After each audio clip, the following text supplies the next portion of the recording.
In this video, you are going to see how I made this beautiful infographic slide in Microsoft PowerPoint.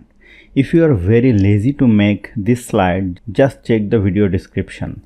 To be an expert, watch the video till the end. Let's get started. Here I have already taken a blank slide. Go to Design, go to Format Background, go to Gradient Fill, and let me select this gradient color. Then go to Insert, go to Shape, pick a rectangle shape and drag it over here like this.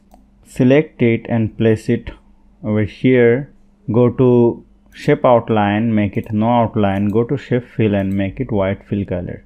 And click on right button, go to Format Shape, go to Shadow, go to Preset and select this one, Offset bottom right, and change the transparency to 52%.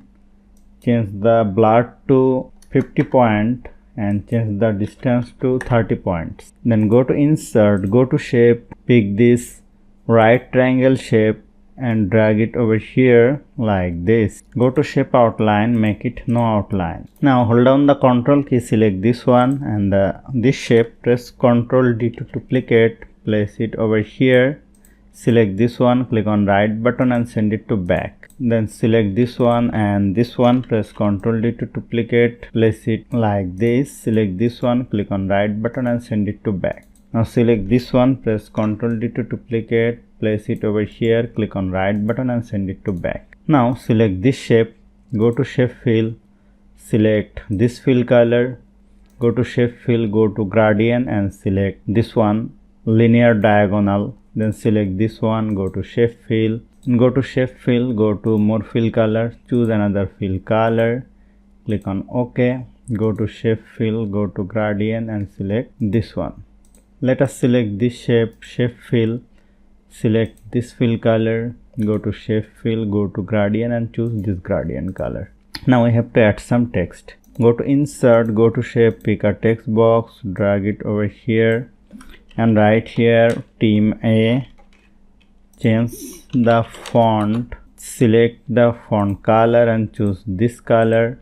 Go to Insert, go to Shape, pick a text box, drag it over here and add some demo text. Change the font size, change the font and select this text, press Ctrl D to duplicate and place it over here and adjust the text. Now click on right button, make a duplicate slide, go to first one, select all of this, go to Shape Format, go to Align Center, Align Middle. Let me zoom out and place everything outside of the slide and select the second one, go to Transition and apply Morph. Now let me watch the slideshow. And here you will see this is looking very beautiful. So hope you found this video helpful. If you like this video, please share this video with your friends and family and don't forget to subscribe. Thank you.